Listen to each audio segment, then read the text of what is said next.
세상의 마음을 빼앗기지 않고. 올리버 크로멜은 영국 최초의 공화정을 수립한 수상이자 청교도 운동을 일으킨 신실한 그리스도인이었습니다.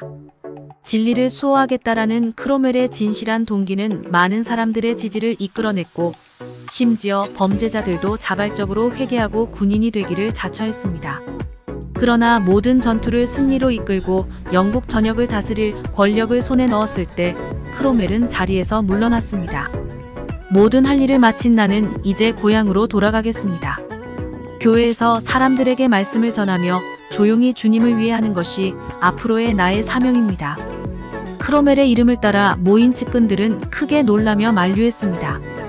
지금 떠나시면 안 됩니다. 이제야 중요한 일을 할 수 있는 힘을 손에 넣었는데 왜 아무것도 아닌 일을 하러 떠나려 하십니까? 그러자 크로멜은 굳건한 어조로 말했습니다. 영국 전역을 다스리는 일보다 작은 시골에서 주님을 따르는 일이 나에겐 더 중요하네. 나는 결코 사라질 환상을 좇지 않는다네. 우리가 가야 할 본향이 정말로 영원한 하늘나라임을 믿는다면 세상의 그 어떤 명성과 권력도 더 이상 중요하지 않습니다. 곧 사라질 환상이 아닌 영원한 천국을 위한 일을 하십시오. 잠시 뒤면 썩어 없어질 것에 마음을 빼앗기지 않고 참되고 영원한 기쁨을 주시는 하나님과 동행하며 살아가는 방법에 대해 묵상해 보겠습니다. 오늘의 말씀 빌립보서 3장 8절 찬송가 322장 394장. 또한 모든 것을 해로 여김은 내 주 그리스도 예수를 아는 지식이 가장 고상하기 때문이라. 내가 그를 위하여 모든 것을 잃어버리고 배설물로 여김은 그리스도를 얻고.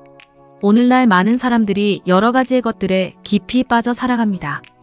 이 세상이 주는 헛된 즐거움과 유익을 얻기 위해 달려가는 것입니다.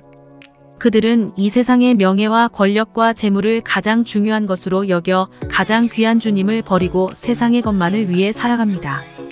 이 세상의 것들에 마음을 빼앗겨 살아가는 것은 결국 허망한 것입니다. 이 세상에 있는 것은 그 어떤 것도 우리를 구원하지 못합니다. 아무리 좋아 보이는 것도 우리의 삶을 더 풍요롭고 행복하게 해줄 수 없습니다. 세상의 것은 깊이 빠지면 빠질수록 더욱 허망해질 뿐입니다.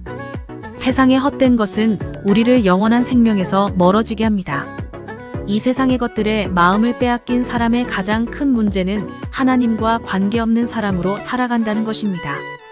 그리스도인이라도 세상의 것에 마음을 빼앗긴다면 점점 생명에서 멀어진다는 것을 기억하고 하나님께 돌아와 엎드려야 합니다. 세상을 따르는 잘못된 습관을 벗어버려야 합니다. 우리를 한치라도 행복하게 해줄 수 없는 것들을 내려놓고 참된 행복과 평화로 이끄시는 하나님께 나아가야 합니다. 참되고 영원한 기쁨과 즐거움을 주시는 하나님께 나아갈 때 세상의 헛된 것을 완전히 포기할 수 있습니다. 세상이 사람들에게 주는 것은 더 자극적이고 더 즐거워 보입니다. 하지만 그것에는 생명이 없습니다. 잠시 좋아 보이고 즐거워 보이지만 영원하지 않습니다. 하나님을 만나 하나님의 품 안에서 하나님을 찬양하고 믿음으로 살아가는 그리스도인이 되시기를 바랍니다. 오늘의 기도. 주님, 이 세상의 헛된 것들에 마음을 빼앗기지 않게 하옵소서. 언제나 참된 행복과 만족을 주시는 하나님만 바라보고 그 안에서 살아가게 하옵소서. 예수님의 이름으로 기도합니다.